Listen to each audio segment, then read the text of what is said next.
제가 작년에 산해경 천자문에 대해서 우리 김길만 선생님께서 상고조선과 백수문이라는 그 강의를 하셨어요. 근데 제가 이제 시중에 왜 백수문인가 하고 인터넷 검색해보면 나오죠.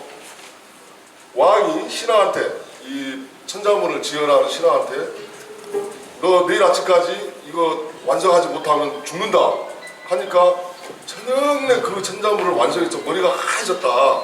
그래서 백수문이라고 한다 이런 말을 했다가 혼난 적이 있습니다. 근데 사실은 천자문이 곧 백수문입니다. 백수문은 뭐냐? 바로 직접 황제가 직접 주관하에 역사를 기록했다입니다. 그게 백수문입니다.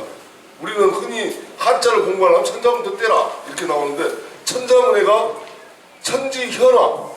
자, 그때 당시에 1만 년 전에 당시에 지구를 그대로 묘사하는 게 천지현화입니다. 자, 검고 누르스름하다. 그러니까 화산 폭발이든 그 기후 변동이든 지각 변동이 일어나서 엄청난 시커먼 구름이고 노란 이 지구가 노랗게 다 불타고 있었다는 것을 나타내는 게 천지현황입니다. 이런 점들이 바로 우리가 알아야 할 역사입니다. 이 역사를 그냥 한자 공부 서책이 아닌 천자문이 바로 백수문이다. 그래서 산해경은 인류 최초의 사서입니다. 지리지입니다. 그런데 우리는 지금 중공 것이다 하고 우리 학자들부터 그렇게 주장하고 있습니다. 그렇지만 나무나라는 세세한 부분을 다 특산물과 지리적 여건, 그 다음에 그 동식물들 이런 북보도 같은 걸 어떻게 다 세세하게 기록해 놓습니까? 그래서 이 산해경과 천자문을 10여 년간 연구를 해서 발간을 했습니다. 그래서 오늘 산해경과 천자문은 한민족 시온의 역사다에 대해서 김길만 선생님께서 강의를 해주겠습니다. 뜨거운 박수로 환영해 주시기 바랍니다. 방금 그 사회자가 말씀하신 대로 우리의 고대 역사는 조선으로부터 시작됩니다. 고조선이 아니에요. 근데 이제 옛조선이라는 뜻을 더하기 위해서 앞에다 고자를 붙여가지고 고조선이라고 부르는 겁니다. 원래 나라 이름은 조선입니다. 근데 그 근거가 천자문과 산해경에 그대로 기록되어 있습니다. 천자문과 산해경은 지금으로부터 6,000년 전 기록된 인류 최초의 기록물입니다. 여러분이 잘 알고 계시는 환단고기는 만들어진 지가 100여 년 정도 됐습니다. 이 환단고기 역사를 얘기하자면 계현수 선생이 독립운동을 하기 위해서 민족의 어를 찾아서 그 기본으로 독립운동을 하기 위해서 만들어진 책이 환단고기입니다. 그러니까 말하자면 일제시기 계현수 선생이 꾸민 책이 환단고기입니다. 그 환단고기를 처음 만들 때 태백일사와 단기고사를 가지고 만들었는데 보니까 내용이 부실해요. 그러니까 다시 신라 승려 안암노가 지은 삼성기와 북부여기를 첨가해서 만들어서 전하는 것이 지금의 환단고기입니다.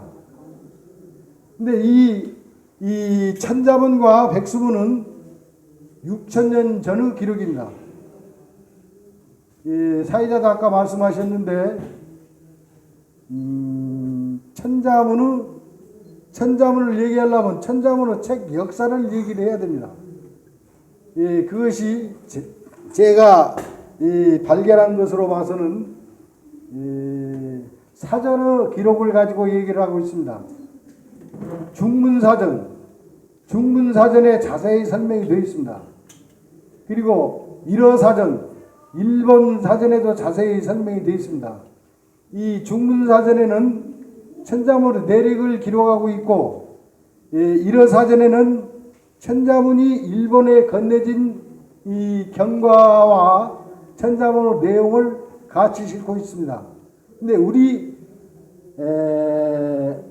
한글 사전에는 그런 내용이 전혀 없습니다.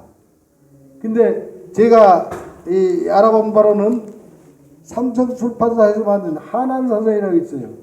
거기에는 그 기록이 실려 있습니다. 이게 결국은 중문사전에 실려 있는 내용 그대로 옮겨서 실은 것이 우리 그 삼성출판사에서 만든 사전의 내용입니다. 이 천자문의 역사를 설명하자면, 천자문이라고 씁니다마는 그것은 천자문이 아니고 백수문입니다. 백수문.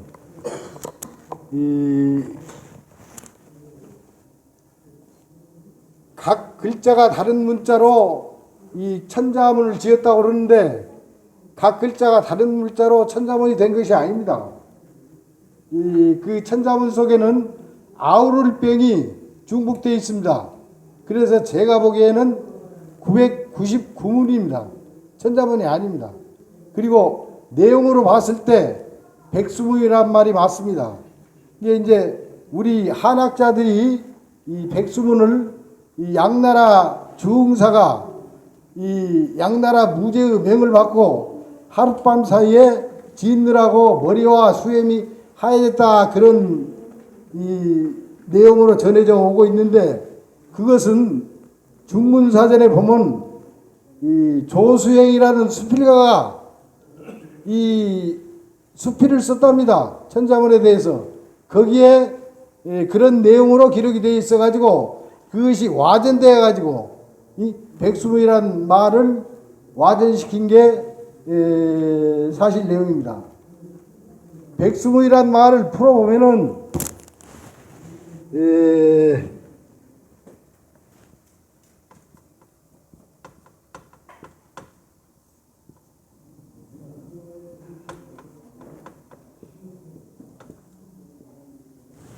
백수문의 책 내용은 성격이 나옵니다.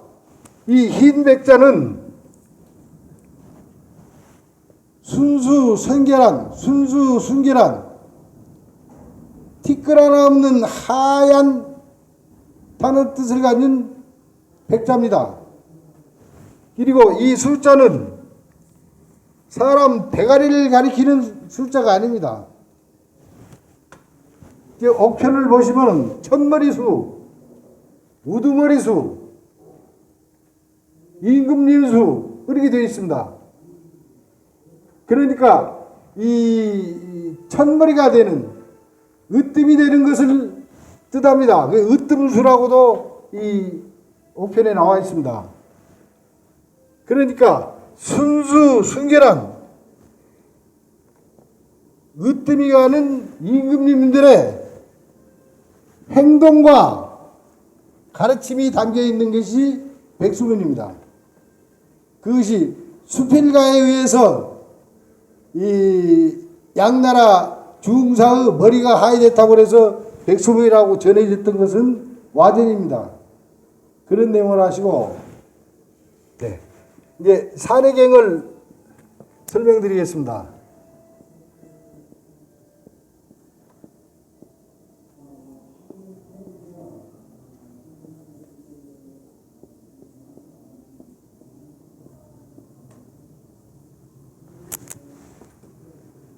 산해경은 이 문명의 시주라고 하는 태오버키, 그분과 동시대에 살으셨던 백익씨 두 분이 지었다고 전하는 책입니다. 산해경 내용에 그런 기록이 있습니다. 그래서 이 태오버키 씨는 이 조선 광역에서 나오는 산물을, 국가에서 쓸 산물을 가리고 백익은 그 산물들의 선악을 구별했다, 이렇게 산해경에 기록되어 있습니다. 그래서 그 두 분이 지은 책으로 전하는 책인데 하나의 여담입니다마는 산해경을 처음 접했을 때 보니까 이것은 다른 나라 책이 아닙니다. 우리 역사책입니다. 그래서 근문을 연구하시는 소남자 김재섭 선생이 있습니다. 그분이 누구냐? 우리 일가입니다. 우리 종손입니다. 이 종손이기 때문에 저하고 아주 각별히 가까웠고, 그래서 이 산해경을 보고 민음사를 찾아갔습니다. 민음사 사장을 만나서 이 산해경은 우리 역사의 중요한 기록물이니까 우리 국민들이 많이 봐야 된다. 그래서 이 번역을 시켰으면 좋겠다. 그런 건의를 했습니다.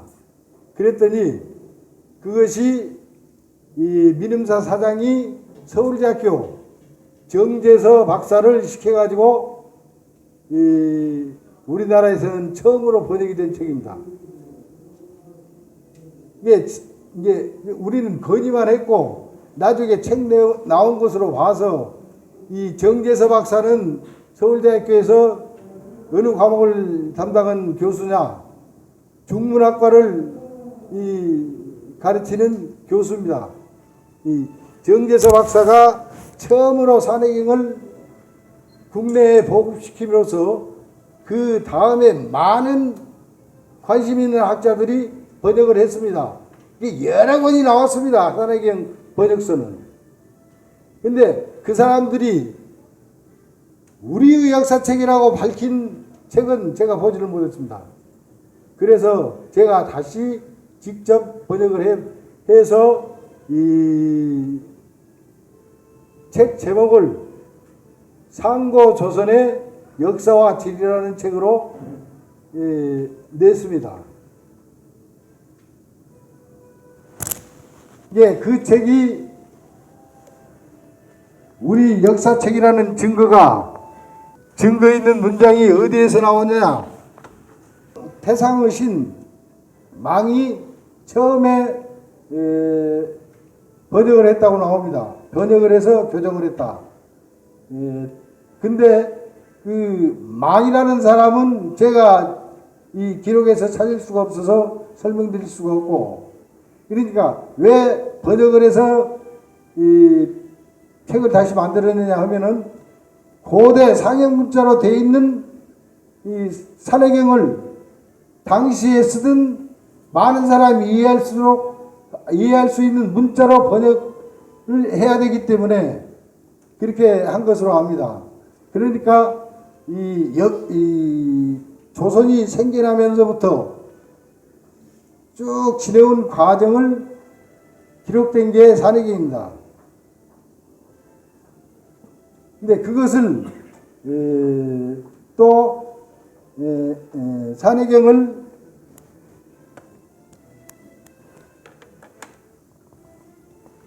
괴력 난신의 서라 해가지고 이게 왜 그러냐? 상형문자로 기록되어 있기 때문에 인면사신도 있고, 사람인데 인면사신으로 그려놓은 것도 있고 우수인실으로 그려놓은 것도 있고, 사람을 그렇게 기록을 해놓은 거예요. 그러니까 이 전부 괴력난신이라 이거예요. 무시무시한 힘을 가진 귀신들의 내용이 기록된 책이다. 그래서 볼 수 없도록 깊숙이 감춰놓았던 책인데, 한나라 무제 때 그 사실이 밝혀지게 됩니다. 처음에 여러분이 잘 아시는 삼천갑자 동방사 있죠. 그 사람이 왜 등장하느냐? 그 변방에서 귀한 새를 이금유에게 진상을 했는데 그 새 이름도 아는 사람이 없고 그 새를 어떻게 길러야 된다는 그런 것도 아는 사람이 전혀 없어요. 그래서 이 새를 죽이게 돼 있어. 근데 이제 동방사기가 나서가지고 임금님 그 새는 새 이름이 비익조입니다. 그 새는 어떤 먹이를 줘야 되고 어떻게 길러야 된다는 얘기를 쭉 하니까 이제 한 부대가 당신은 어떻게 그것을 아느냐? 그 내용이 산해경에 기록되어 있습니다. 그래서 이제 산해경에 대한 관심을 갖게 됐습니다. 그 당시에 공부한다는 학자들은 전부 산해경을 공부하면서 한때 대단한 유행으로 산해경을 보았던 때가 있어요. 그때 이제 그렇게 되면서 유향이 산해경을 번역해서 편집을 했는데 유향이 번역해서 편집한 책은 칠략이라는 이름을 붙여서 책을 냈어요. 근데 이제 그 유향이 그때 벼슬이 말하자면 서고의 관리의 벼슬에 있었어요. 근데 유향이 죽고 그 아들 유수가 다시 아버지의 업을 이어서 이 서고의 관리를 맡았는데 유수가 다시 교정을 해서 편집해 가지고 지금까지 전해진 내용입니다. 근데 아까 얘기한 망이 편집했을 때는 32편으로 되어 있던 것을 유수는 18편으로 줄여서 이게 18경전으로 만든 것이요. 그래서 산해경은 18경으로 되어 있는 경전입니다. 이게 전에 오던 산해경은 산경이 제일 앞에 나와요. 이게 제가 그 전에 오던 산해경을 재편집해 가지고 보는 사람들로 하여금 이해가 쉽도록 했습니다. 왜 그러냐? 18경전의 중심 경전은 해내경입니다. 해내경이란 뭔 말이냐? 산해경에서 말하는 해는 지금 물이 넘친다는 바다를 얘기하는 게 아닙니다. 중국 이 해안가로 쭉 어디 밀림이 우거져 있어요. 지금 아마존 밀림 같은 밀림이 우거져 있어. 이게 바다입니다. 바다. 해내경 첫장 첫줄에 그 설명이 나옵니다. 동해 진해, 북해 지우, 국명활 조선, 천독 긴 수거 외인내지. 이게 글씨로 써드리면 동쪽 안쪽으로 북쪽에 나라가 있는데 나라 이름이 조선이다 이 말이에요. 국명활 조선. 이게 해내경 첫장 첫줄에 나오는 겁니다. 그 책의 성격을 설명하는 게 이 문장이에요. 거기에 덧붙여가지고 국명활 조선인데 거기는 천독.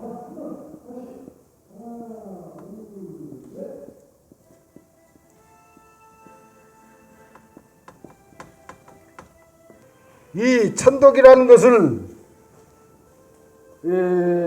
곽박 선생이 천축으로 주석을 달았어요. 천축이 이렇게 쓰죠. 이 글자를 나라 이름으로 부를 때는 천축으로 읽습니다. 근데 본 글자는 축으로 읽는 게 아니에요. 독으로 읽습니다. 후활독, 넉넉할독. 그러니까 이 독과 뜻이 통하는 글자입니다. 이것을 요즘에는 해로울 독으로 읽죠. 애초에는 해놓을 독이 아닙니다. 가르칠 독. 하늘이 가르치고 물가에서 산다 이 말이요. 이 조선이라는 나라가 물가에 있다 이 말이에요. 이제 끝처리에 이 웨이네즈라고 나옵니다. 이 조선은 하늘이 다스리는 나라로 물가에 살면서 웨이네즈 이웃을 가까이 사랑하고 사는 사람들이다. 기독교에서 말하는 이웃 사랑을 얘기하는 겁니다. 이 말이 서양으로 건너가 가지고 기독교에서 이웃 사랑을 얘기하는 것입니다. 이 하느님의 가르침으로 이웃을 가까이 아끼면서 사랑한다. 그런 얘기예요. 이게 기독교에서 얘기하는 이웃 사랑보다 훨씬 더 강력한 사랑을 얘기하는 겁니다. 이게 태초에 하느님이 가르치신 가르침입니다. 그게 서양으로 건너가서 이제 기독교에서 이웃 사랑을 얘기하지만은 이게 해내경 첫 장 첫 주로 글자입니다. 근데 왜 해내경을 산해경의 중심 경전으로 보느냐? 아까 얘기했듯이 역사는 이 동해진에 북해지구가 있죠. 역사는 이곳에서부터 시작돼 가지고 사방으로 퍼져나가는 겁니다. 해내에서 이 산해경 경전 내용을 보면 해내경이 있으면 해내 동서남북경이 있습니다.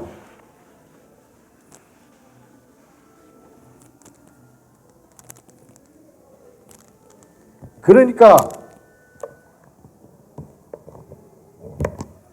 역사는 여기에서 시작돼 가지고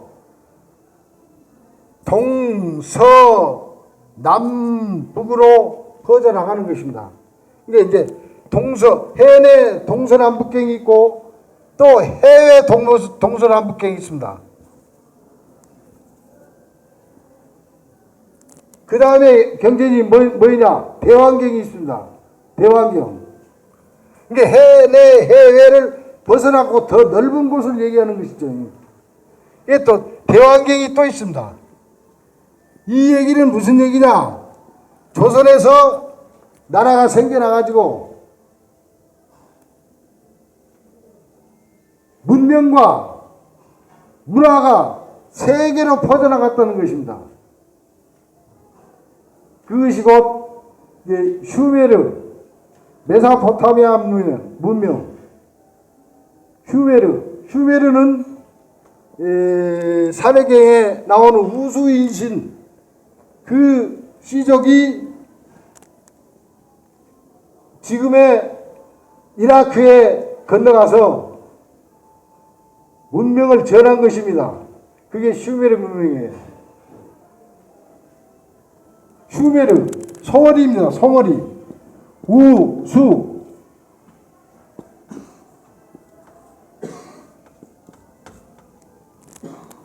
슈메르 옆에는 페르시아가 있어요. 페르시아도 산해경이 나옵니다. 파샤.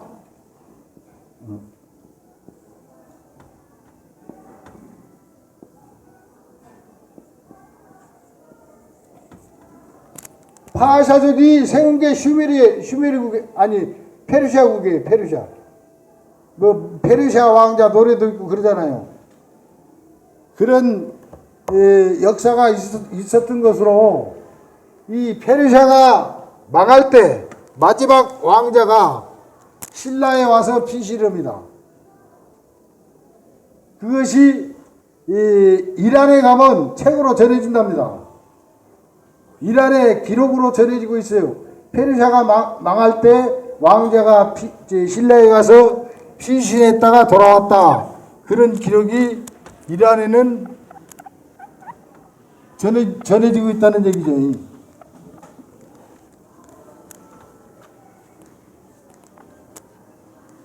이러한 내용들이 이 백수문과 산해경에는 전부 기록되어 있습니다.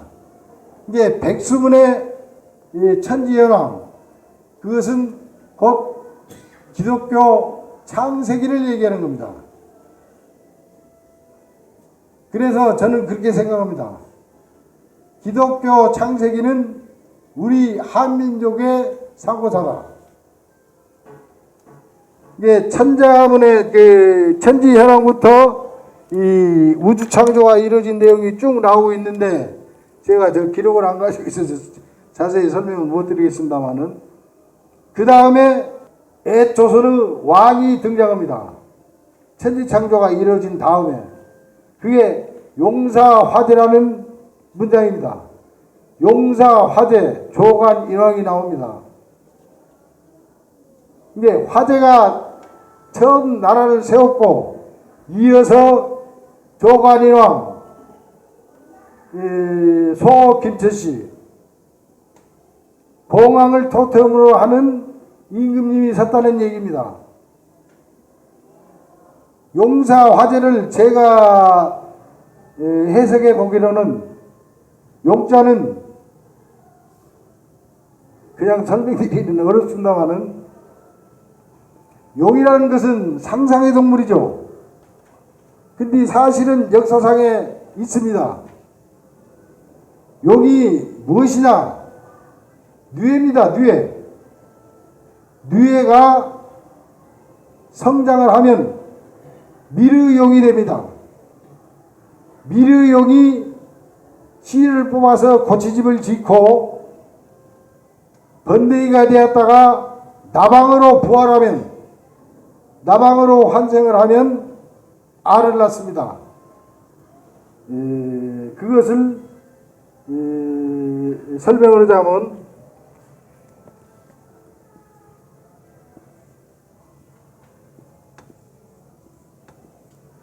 이 글자를 별짓자로 읽죠. 맞습니다. 별입니다. 근데 뉘의 시자로도 읽습니다. 여러분이 이제 돌아가시면 옥편 찾아보세요. 뉘의 시자가 되면서 용시자가 됩니다. 용시자가 되면서 때시자가 됩니다. 또 1년, 2년을 헤아리는 해신도 됩니다. 그런 글자가 이 글자입니다. 근데 요 밑에다가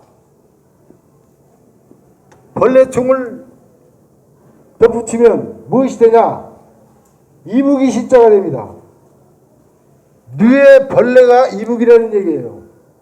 이게 뉘의 벌레가 커가지고 이 나방으로 환생을 해서 알을 낳으면 여의주를 얻는 격이 되는 것이죠. 여의주를 얻었다는 말은 무슨 말이냐? 천자문에 주칭 야광이라고 나옵니다. 말하자면 어둠을 광명으로 비추는 야맹주를 얘기하는 것이죠. 예, 이 용의 승천신화가 되겠습니다마는, 나방이 되어서 알을 낳았다는 것은, 알이 이렇게 동그랗게 되어 있죠.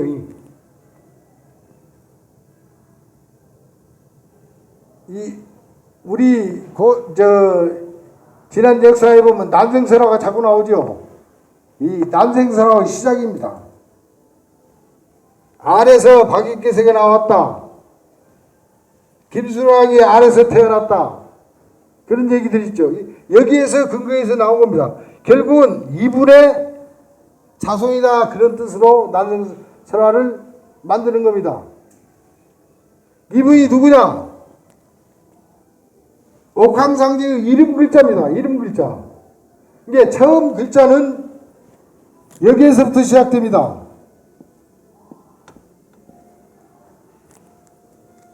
이분이 화제입니다. 화제. 용사화제 할 때 조선을 처음 나라를 세운 임금님 이름입니다. 이게 이분의 손자가 야맹주입니다. 야맹주. 이게 이것을 설명하자면 발전음은 이렇게 쓰는데 간편하니 그 당시에는 하늘천으로 읽었던 거답니다. 하늘천. 근데 이게 또 발전음은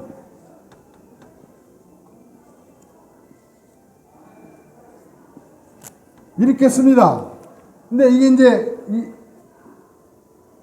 이제 이때부터는 신자로 있습니다. 신자. 신. 하나님 신자죠. 하나님 신. 이분을 하나님으로 인식하고 받드는 겁니다. 이것이 누굽니까? 최소훈 선생이 얘기하는 시천주입니다. 시천주.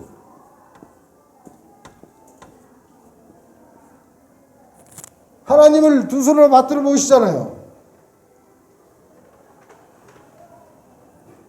이 글자에서 최소훈 선생이 시천주 사상을 얘기하는 겁니다. 그리고 이 글자가 발전하면 무슨 시자가 되냐? 이제 요 근리 시자하고 가까워집니다.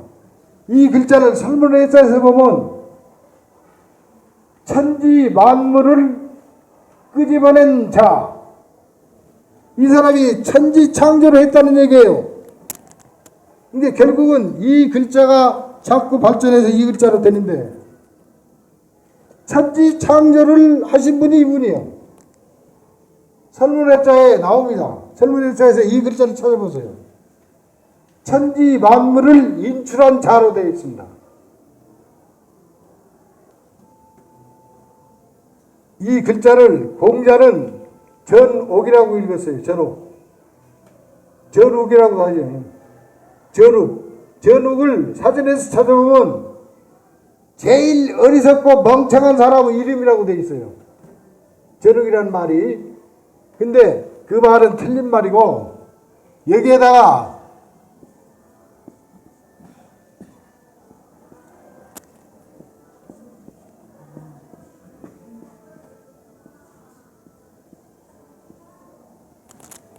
읽어보세요. 구술입니다. 구술. 옥황상제가 됩니다. 요 근래 지금으로부터 한 20년 전에 세상을 떠나신 분인데 북경 작가협회 부주석이 이 글자를 전욱이라는 말에서 바꿔서 주자로 읽었습니다. 주자로.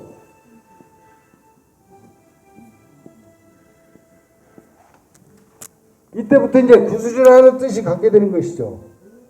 근데 아까 얘기했던 소남자 김대섭 선생은 정옥이라고 읽었습니다.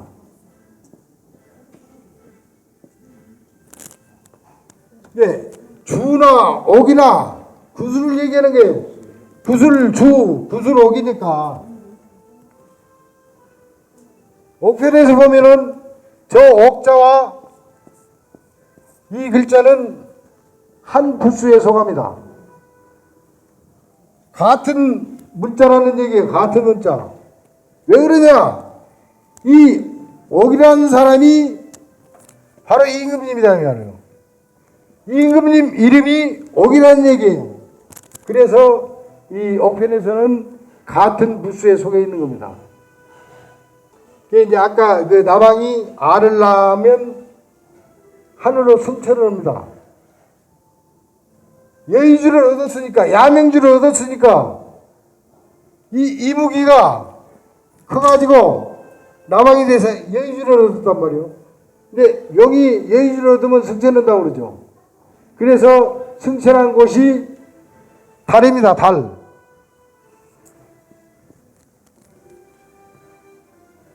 예, 이 달이라는 별의 주인이 된 것이죠.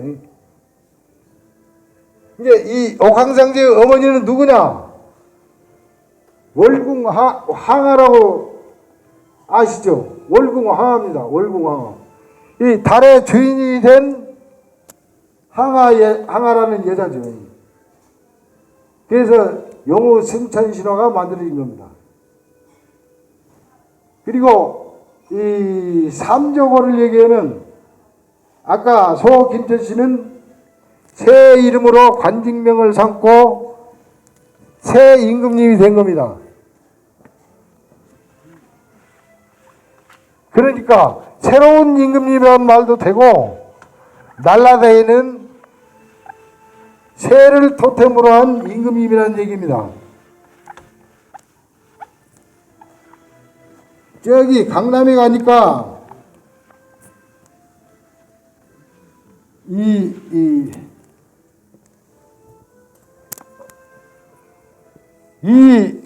글자를 간판으로 쓴 상호가 있더만요. 이게 뭡니까? 삼정호를 뜻하는 겁니다. 왜 이 글자가 만들어지느냐? 소 김천 씨는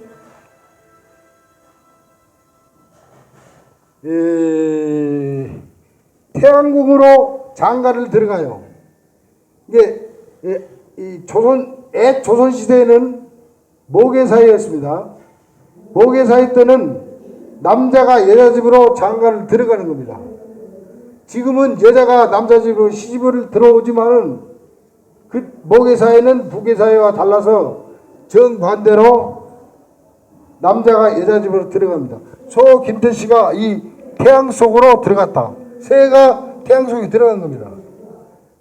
이게 삼적오를 뜻하는 글자입니다. 그래서 삼적오는 태양 속에서도 죽지 않는 불사조다. 그런 얘기가 쭉 지금까지 전해오는 것이죠. 그런 얘기들이 천자문을 문자로 읽으면 쭉 설명이 됩니다. 그러나 하늘천 따지 한 글자 한 글자 뜻을 새기면서 익히는 것으로 보면은 역사가 안 나와요. 근데 이 중사가 사자성어로 문장으로 엮어놓은 경전입니다. 경전. 이게 전대의 이 기록들을 그 얘기를 말씀드리면 양나라 무대가 글을 얻었답니다. 글을 습득을 했어요. 그래서 그 글을 그 당시에 제일 석학인 주웅사한테 맡긴 거죠. 이것은 현대문으로 번역을 해가지고 너도 나도 배우고 백성들에게도 가르치자, 그런 뜻으로 만들어진 것으로 합니다. 그러니까 문자이기 때문에 중사가 해석하기가 어려워요. 어려우니까 그 중문사전에 보면 설명이 쭉 나와 있어요. 은나라의 금성문을 탁본을 해다가 비교해가면서 연구를 했다, 그런 얘기예요. 그리고 이 양나라 무제가 왕이지 글씨를 좋아해서 왕이지가 남긴 비성문의 글자를 한 글자 한 글자 매 종이 한 장에 한 글자씩 탁본을 해가지고 천자문을 엮었다는 거예요. 그러니까 그 전해오는 얘기로 하룻밤사이에 엮었다는 얘기는 택도 없는 얘기고, 중사가 평생을 걸쳐서 머리가 하얘질 때까지 이 만들어 놓은 책이 백수문이라고 봅니다. 그러니까 이 한 글자 탁 보는 것도 그 순간에 만들어질 수가 없고 천자를 탁본을 해야 되는데 맨날 며칠이 걸릴 겁니까? 그리고 그 한자 한자를 해석할 때 은나라, 주나라 비성문을 탁본에다 놓고 비교하면서 해석을 해서 번역을 했는데 하룻밤 사이에 될 수가 없는 거예요. 내가 볼 때는 중사가 평생을 거쳐서 머리가 하얄 때까지 이 천자문을 만들어내느라고 애를 썼지 않느냐, 이렇게 생각을 해봅니다. 예, 그런 내용이 담겨 있기 때문에 이 백수문은 우리 이 고대사의 근거가 되는 역사책이고, 세계사의 근본이 되는 책이라고 봅니다. 사례제 역시 마찬가지입니다. 이게 말하자면 인류 최초로 세워진 나라가 조선이에요. 조선 이전에는 나라가 없어요. 유럽은 중세에 나라가 생겨났지 고대에는 나라가 없었다고 봅니다. 유럽의 역사는 중세부터 시작되는 것이고 우리 조선의 역사는 최상대 역사라 그렇게 보는 겁니다. 그래서 이제 요즘에 단군 조선을 고조선이라고 한단 말입니다. 그랬을 때 내가 봤을 때는 단군 조선은 이전의 역사가 있는데 왜 단군 조선이 고조선이냐? 그래서 그걸 구분하기 위해서 상고조선이라는 말을 썼습니다.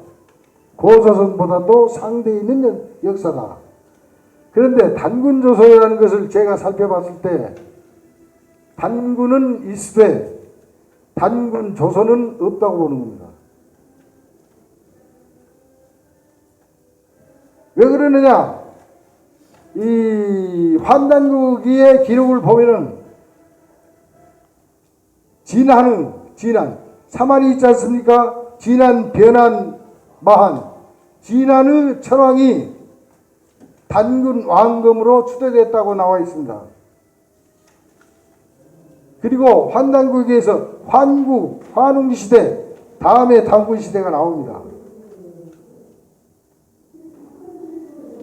이 단군 조선이 고조선도 아니고 단군 조선을 고조선이라고 할 수도 없습니다. 이게 조선이라는 부포를 설명을 하자면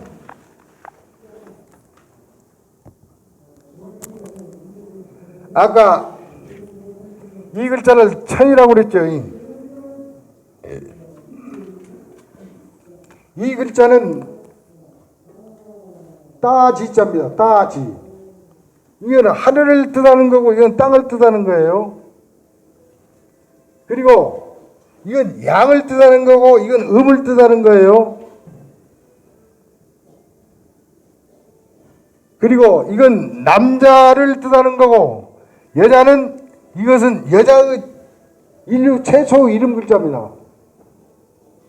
인류 최초로 우리 할머니가 이 글자를 이름을 했어요. 이 할머니가 누구냐? 누의 할머니, 누의 할머니. 뉘조라고 나오죠. 뉘조. 여기 저기 인사동에 가면 뉘조 식당도 있더만요. 뉘조 할머니 이름이 이 글자입니다. 이것은 천신의 이름 글자고 아까 얘기했듯이 이 글자가 천신의 이름 글자예요. 사나이 중에 사나이, 왕 중에 왕이라는 말이에요. 이게 이 글자가 산해경에 나오는데 조선의 서울에는 중앙에 웅상을 세우고 8대에 걸쳐서 이 웅상의 주인이 됐다. 말하자면 천재 위에 오르면 이 웅상의 주인이 되었다. 하나님이라 칭한다 이 말이에요. 이게 이제 조선이라는 글자가 만들어지는데 처음에는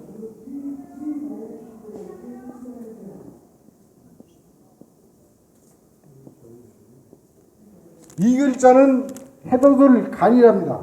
해돋을 간. 해가 돋는 형상을 뜻하는 것이 이 글자예요. 이 글자에서 나라 이름 조자가 나옵니다. 처음에 나라 이름 조자는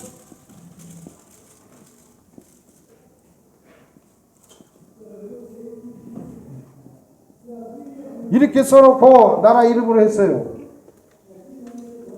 저기 서울역 뒤에 국어 고전 문화원이 있어요.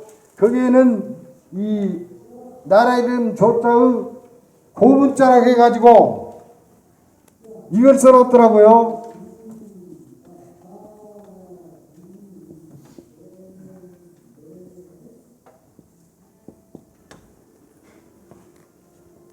이 글자가 변해서 이 글자로 발전하는 겁니다. 그러니까 서울역 뒤에 국어 고전 문화원에서는 이 글자를 몰랐던 거예요. 이제 이 글자에서 이 글자 나오고 이 글자에서 이렇게 발전한 겁니다. 그래가지고 최종적으로 발전한 게 나라 이름 조자가 되는 거예요.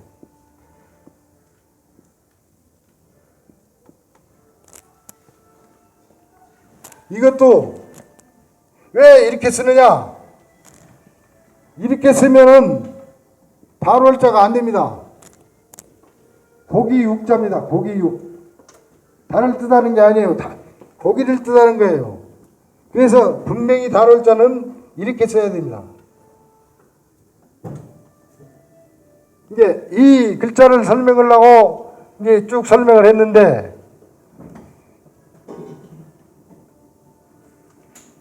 음양이 합덕을 하면 창조가 이루어집니다. 태양을 낳습니다. 태양.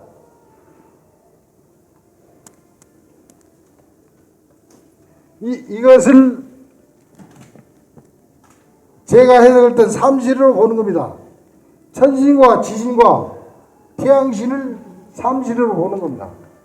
이게 태양신을 받들어 모시는 거죠.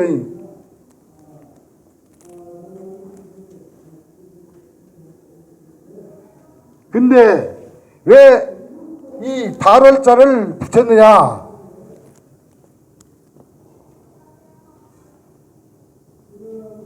예, 이제 옛 고조선 5대 임금님이 제곡 고신입니다. 고신이 모계를 존중하기 위해서 발월자를 붙인 겁니다. 여자를 뜻하는 글자니까. 그래서 모계 사이를 뜻하는 게 이 나라 이름 조자에 들어있는 겁니다.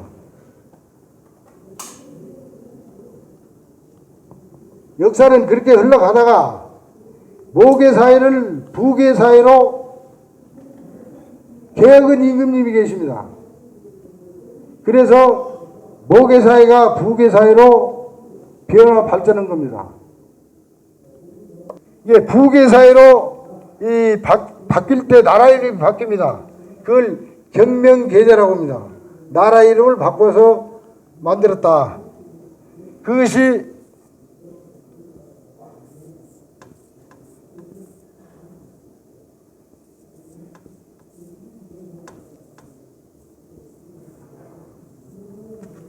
한입니다. 이걸 떼어내고 이걸 붙인 겁니다. 모계 사이를 다르게 할 유자 아닙니까? 부계 사이로 바꿨다. 그래서 이 한국이 있었던 것입니다. 예, 여기에다 사람 일자를 붙이면 모계 사이를 부계 사이로 바꾼 사람의 이름 글자가 됩니다. 이제 사람 이름 한을 때는 이렇게 쓰고 나라 이름 한을 때는 이걸 떼내는 겁니다. 고대에 한국이 있었던 것입니다.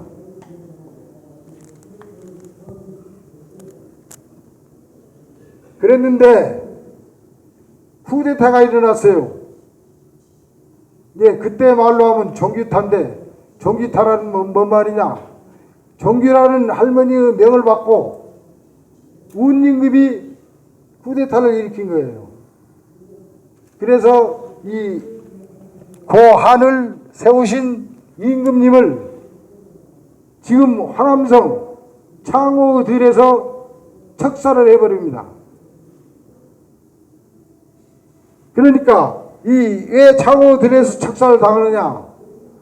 그 당시에는 천하를 12고을로 구분하고 다스렸어요. 근데 그 말이 얼른 이해가 안 갈 텐데 옛 고대사를 생각할 때는 현대 문화의식으로 생각하면 도저히 이해가 안 됩니다. 고대의 문화의식으로 돌아가야 됩니다. 근데 그것도 이제 천자문에 나옵니다만은 구주우색이라는 문장이 나옵니다. 12마을이었던 것이 9마을은 우한테 복속이 되고 쿠데타를 일으키는 우한테 복속이 되고 3주가 남아서 유주, 병주, 영주가 사만이 된 겁니다. 그러니까 결국은 한나라가 세 마을로 구성되어 있는데 본 중앙정부가 없어지니까 이건 마을로 구분할 수밖에 없어요. 이게 삼주 사만이라고 합니다. 이게 삼주 사만 중에서 진안의 천황이 단군왕검이 됐으니까 조선을 개혁해서 한으로 만들었는데 한으로 사만이 하나로 뭉쳐졌는데 조선이라고 할 수가 없다고 보는 겁니다. 그래서 단군 시대는 있으되 조선은 없다 이렇게 보는 겁니다. 단군 조선은 없다 이거예요. 고조선은 있지만은 근데 그것은 단군 시대 통합 한국으로 봐야 된다 이렇게 보는 겁니다.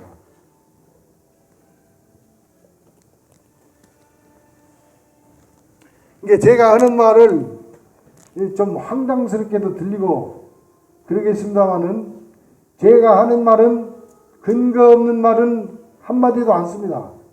여러분이 의심되는 것은 질문도 해주시고 또 본인들이 확인을 해야 됩니다. 저 사람 말이 그런 말을 했는데 과연 맞느냐? 확인했을 때 자기의 역사관이 서는 것이지 남의 얘기만 듣고 따라가면 안 된다고 생각하는 겁니다. 이게 제가 하는 말에 두서는 없습니다만은 사실을 얘기하는 겁니다.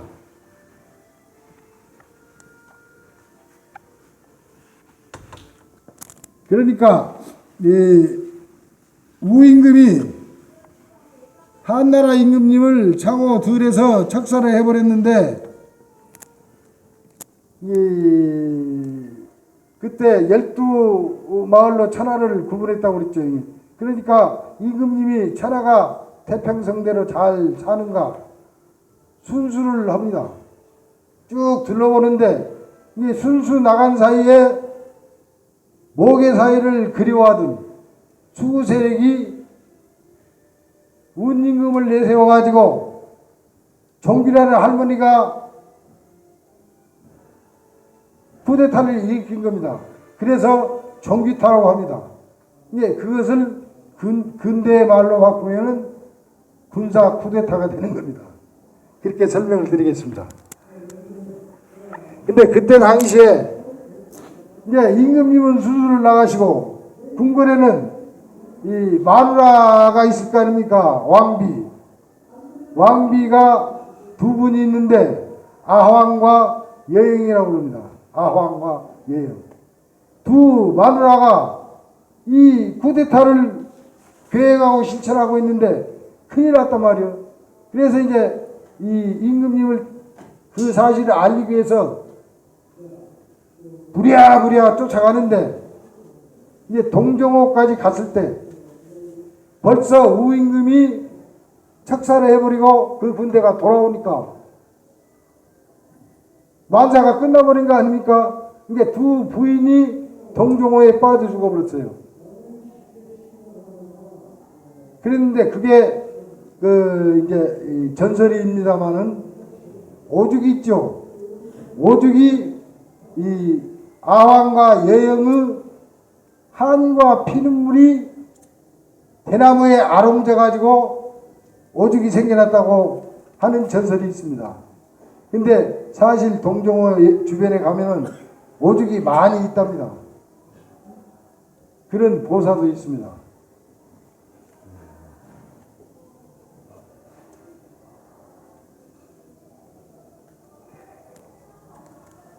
예, 그런 것들로 와서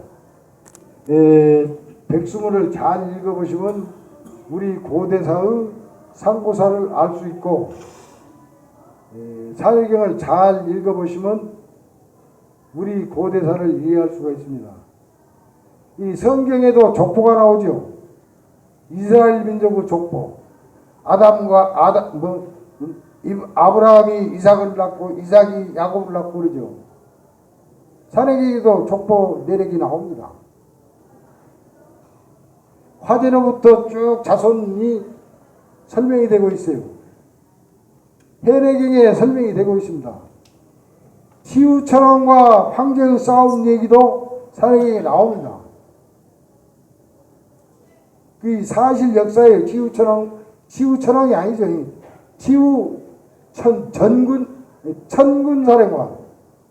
그 치우는 병주입니다. 병주. 천왕이 아니에요. 이렇게 쓰나? 여기 아니지. 군대의 주인이에요.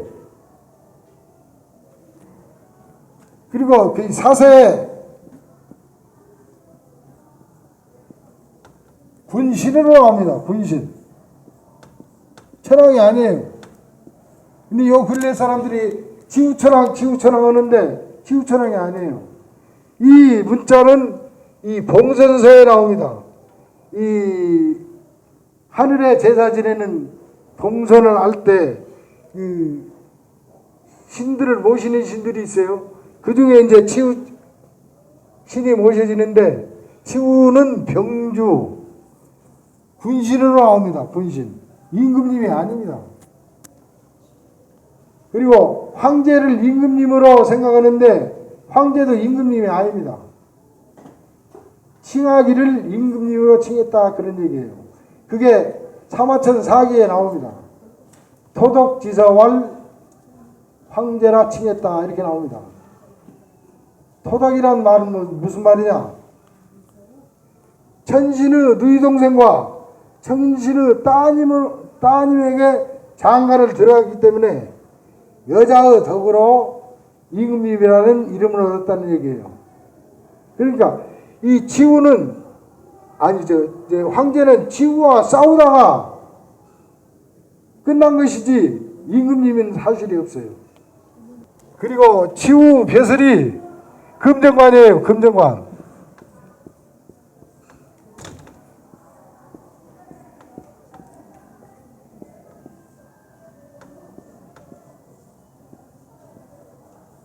금정관은 뭐하는 사람이냐? 쇠붙이를 관장한 총책임자예요. 이 쇠붙이에 대한 것은 아무도 손댈 수가 없어요. 그래서 금정관이기 때문에 뭐입니까? 청동 갑옷을 만들 수가 있었고 모든 무기를 관장할 수가 있는 것이죠. 근데 이 금정관이 무기도 만들 수 있고 농기구도 만들 수 있고 돈도 만들 수가 있어요. 이 조선에 그 해내경 첫장 첫줄에 나오는 조선을 설명할 때 곽박 선생이 주석을 달았습니다. 조선에는 문자가 있어서 사람이 지켜야 할 도덕이 있다는 거예요. 그리고 금은 보화가 있고 돈을 가지고 시장에서 거래를 했다는 거예요. 결국은 그때 쓰던 돈은 하나님 돈이라고 보는 겁니다. 신패. 그게 돈의 내용이 들어있어요. 내가 그림을 잘못 그려서 그런데 돈 안에 이 글자가 들어있습니다. 이분이 내놓은 돈이라는 거예요. 신패. 하나님 돈이라는 거예요. 그걸 가지고 저작거리에서 모든 물물 교환을 유통을 시켰던 거예요. 그러니까 경제도 조선에서 시작되었고 모든 문명도 조선에서 시작되어서 세계로 퍼져나갔어요. 어젠가 텔레비를 보니까 저 통신대학교 거기에서 중국 문명이라는 말을 써요. 중국 문명은 없는 겁니다. 그리고 많은 사람들이 여기에 계시는 분도 그런 말을 들어 할 것으로 압니다만은 중국사 이 얘기합니다. 중국사도 없습니다. 중국 사람, 송나라 주자를 중국 사람으로 얘기해요. 송나라 주자지 왜 중국 사람이에요? 중국의 역사는 100년이 못 됩니다. 공산혁명의 역사만 있지 그 이상은 없어요. 그러면 그 전대 청나라가 중국사냐? 천만의 말씀입니다. 청나라의 왕실 성씨가 신라입니다. 신라. 왜 왕실의 성씨를 신라로 썼느냐? 우리는 신라 사람으로서 대륙에 와서 청나라를 세웠다. 그래서 우리는 성씨를 신라로 쓴다는 거예요. 그게 신라사지 중국사가 아닙니다. 근데 청나라가 청나라 역사를 거슬러 올라가면 금나라까지 올라갑니다. 금나라도 마찬가지예요. 왜 나라 이름을 금나라라고 했느냐? 우리는 신라 김씨로서 대륙에 나라를 세웠으니까 금나라는 금이라는 나라 이름을 쓴다는 거예요. 그게 금나라가 망해갖고 후금이 세워졌다가 후금이 망하니까 다시 청나라를 세운 겁니다. 그게 신라사지 어떻게 중국사가 될 수 있어요? 중국사는 없는 겁니다. 중국 문명은 마찬가지로 없습니다. 그러니까 그것을 제 나름대로 설명을 하자면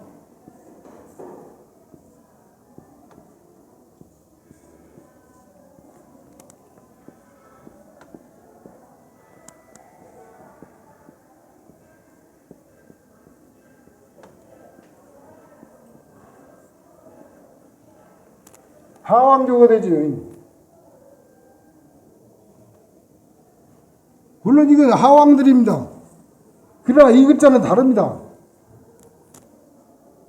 조선나라 이름 조자입니다.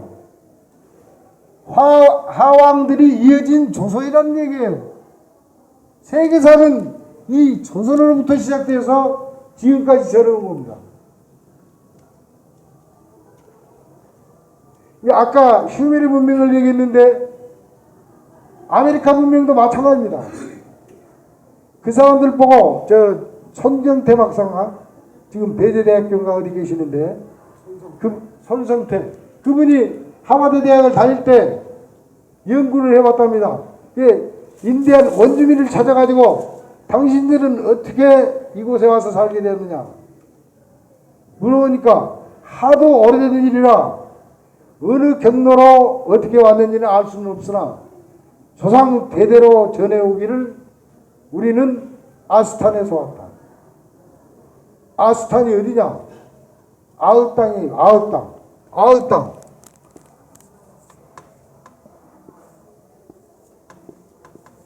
아흐 땅이 아흐 땅. 탄이 아흐 땅 아닙니까? 아흐 땅에서 왔다. 아흐 땅은 어디냐? 아사달을 얘기하는 거예요. 아사달. 아사달이 어디냐? 조선의 서울이요. 조선에서 왔다는 거예요. 조선에서. 그리고 그들이 신앙하는 신앙 상징이 무엇이냐? 아까 조자 쓸 때 처음 십자 있잖아요. 이걸 신앙하고 있어요. 마야 문명의 고대 신전에 보면 이 십자가를 세워놓고 경배를 드리고 있어요. 잉카 문명도 마찬가지입니다. 잉카의 옛 신전에 보면 이걸 모셔놓고 신앙을 하고 있어요. 이게 말하자면 우리가 얘기하는 천지 부모를 얘기하는 것이죠. 우리가 천지 부모라고 얘기합니까? 우리는 천지 부모에게서 태어나는 겁니다. 그리고 불교도 마찬가지예요. 불교도 십자를 안 그립니까? 이게 뭐 만다라나? 십자예요, 십자. 기독교도 마찬가지예요. 십자요. 그러니까 여기 기독교 교인 되신가 모르겠습니다만은 우리의 원죄를 십자가의 보혈로 용서받았다 그런 얘기를 하는데, 제가 이 십자가형을 봤을 때 그건 사람 죽이는 형벌이 아닙니다. 고통을 주는 형벌입니다. 십자가에 매달렸다가 내려놓으면 살아납니다. 죽는 수도 있겠죠. 피해를 많이 흘리는 사람은 죽을 것이고, 빨리 내려서 치료를 잘하면 살아납니다. 그걸 내가 어디서 발견했느냐? 베네라는 영화 있죠. 베네의 장인이 십자가 형벌을 받았어요. 근데 불구가 되었을 뿐이지 살아있어요. 그러면 십자가 형벌을 받았으니까 베네의 장인도 죽어야 되거든. 영화에 그렇게 나오더라고요. 아, 저것은 죽이는 형벌이 아니고 고통을 주는 형벌이다. 근데 예수는 우리가 성전하고 모십니다마는 그 당시에는 현행 법에 저촉이 돼서 처벌을 받은 겁니다.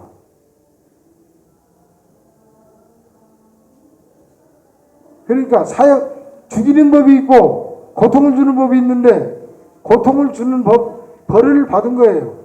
그래서 이제 십자가에 내려서 동굴에 옮겨놓고 마리아가 3일간 치료해갖고 살아서 나온 거예요. 요 근래에는 그런 얘기도 전해오더만요. 이 예수가 84살 때 세상을 떠납니다. 그게 뭐 영국 재판소에서 재판을 해가지고 승소를 했다더만요. 근데 예수가 84살까지 숨어서 산 곳이 어디냐? 마을 이름이 천당이랍니다. 천당에서 숨어 살다가 세상을 떠났어요. 그게 경기대학교 계시던 고준환 박사, 성경에 없는 성경 얘기를 책으로 냈어요. 그게 보니까 자세한 내용이 나와요.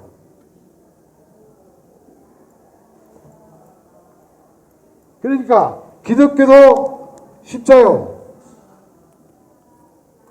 예수가 못 박힌 십자가 아닙니다. 천지 부모를 신앙으로 모시는 겁니다. 또 잉카도 십자요, 마야도 십자요. 세계 종교가 전부 천지 부모를 신앙하는 겁니다. 아까 얘기하던 이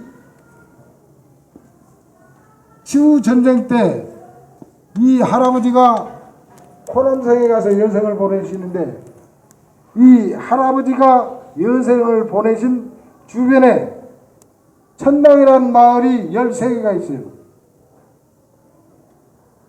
하나님이 계시는 주변에 천당이 있는 거예요. 마을 이름이라 그게. 천당 마을이 있고 또 천당 읍이 있어요. 그게 주변에 이렇게 돌아가면서 있어요. 그게 이제 제가 생각할 때는 하나님이라는 것도 존재하는 것이 아니고 내 관념 속에 상징적으로 존재하는 것이라고 생각합니다. 오늘 여러분에게 드릴 말씀은 이것으로 가름하겠습니다. 감사합니다.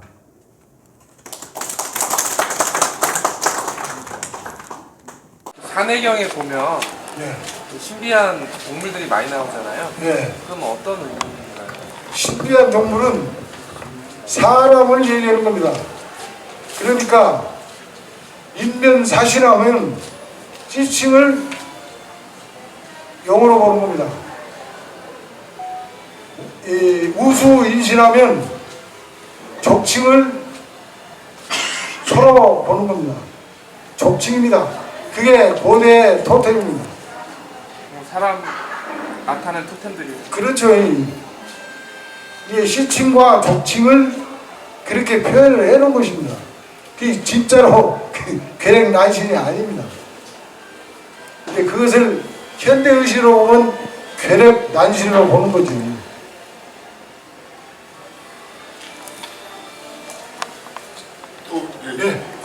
말씀하십시오. 선생님께서는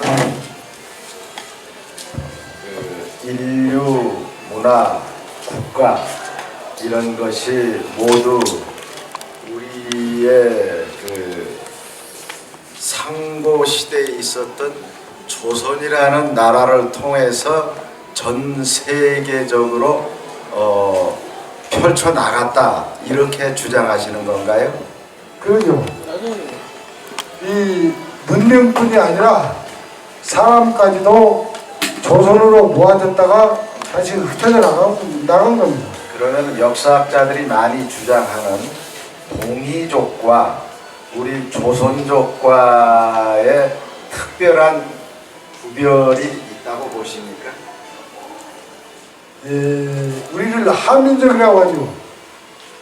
한민족이라는 말은 세계 모든 민족을 한민족이라고 합니다. 하나라는 얘기, 하나. 아까 그 백익을 내가 얘기를 드렸는데, 백익이 이 우리 고조선의 마지막 천재입니다. 그분이 이 선포하기를 이제는 천하일가를 이루었다. 모든 세계 사람이 한 가족이다. 그런 말씀을 하셨어요. 그러니까 한민족이라는 말은 전 세계 인류가 한민족이라는 얘기입니다. 거기에서 이제 분열이 되는 것이죠. 그래서 이제 유럽에 가면 유대족이 있고 아레안족이 있었다고 합니다. 유대족은 그대로 전해지고 아레안족이 분파돼가지고 게르만족도 생겨나고 여러 민족이 갈래가 생겨나는 거죠. 근데 이 동이라는 말은 있어요. 동이족이라고 쓰는 말은 맞지 않다고 봅니다. 동이, 서이, 남이 그럽니다. 이 자가 오락행자를 보는데 애초에는 오락행자가 아닙니다. 사람 이름 이자입니다.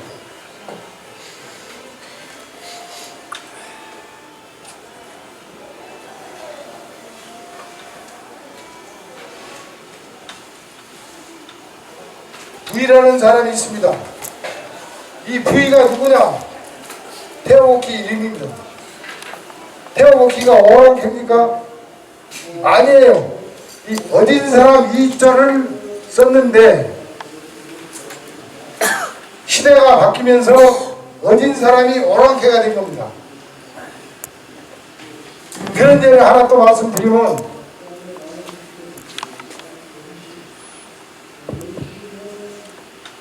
이 글자는 고대에는 짝구로 썼습니다. 근데 근래에는 원수구로 읽습니다. 내 짝이었는데 원수가 됐다는 말이에요. 그 얘기는 모계가 부계로 바뀌면서 니마노라 네마노라가 구분되니까 모계 때는 니마노라 네마노라가 없어요. 전부가 네마노라고 전부가 네서방이라. 그런 시대에서 이제 개인 소유가 생겨나면서 이 짝이 원수가 된 겁니다. 그래서 요즘에는 원수구로 읽습니다.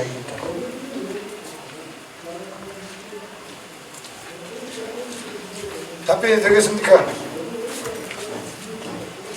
그럼 산해경이나 이 백수문이라는 그 천자문은 모두 우리 한민족의 유산이라고 봐도 되겠습니까? 아, 유산이 아니라 조선시대 역사 기록입니다. 그러니까 우리 한민족의 곳이다 이거죠? 그러죠. 그러니까 조선을 한으로 나라 이름을 바꾼 거예요. 나라가 틀린 게 아니라 이 모계를 부계로 유신했다 이거예요. 그래서 저는 유신 한국이라고 합니다. 그래서 나라 이름도 조자에서 한으로 바꾼 겁니다. 감사합니다.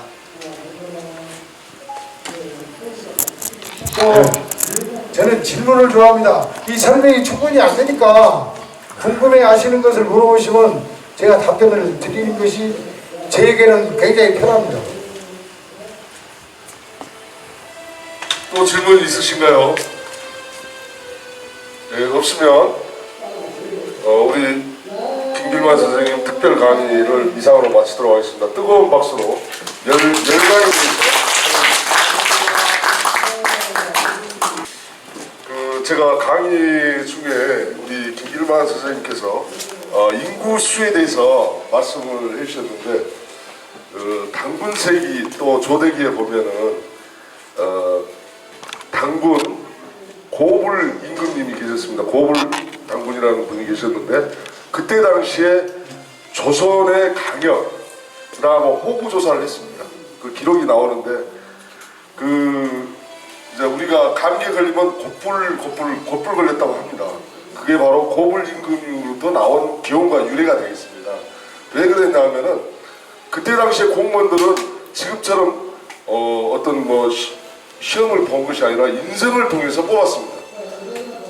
우리 백성들한테 봉사하는 차원이 높은 수련 단계를 거쳐야만 되는 분을 공무원으로 뽑았던 것입니다. 그 공무원들이 퇴직하게 되면 바로 신선이 되는 것입니다. 그게 다 역사 기록으로 나와 있거든요. 근데 고불 임금님 때 당군 조선의 강역과 호구 조사를 했는데 1년여간에 걸쳐서 전 공무원들이 다 나와서 호구 조사를 했는데 그 인구수가 1억 8천만 명으로 나옵니다. 그래서 아까 김길만 선생님은 갈수록 더 적어진다고 그러는데 그렇지 않습니다. 인구라는 것은 늘어났다가 줄어들었다 이렇게 유동적인 것입니다. 항상. 그래서 공무원들이 그 사냐나 지형 이런 걸 싹 조사하다가 전부 다 감기 걸려서 거의 다가 힘들어하니까 고불 임금님이 한 달간 휴가를 줍니다. 그 한 달간 휴가를 준다고 해서 곧불 걸리면 쉬라는 겁니다. 한 달간. 그런 그 기원과 유래가 있겠습니다. 결코 조선이라고 해서 인구가 적었다거나 고려라고 해서 더 적었다거나 그렇지는 않습니다.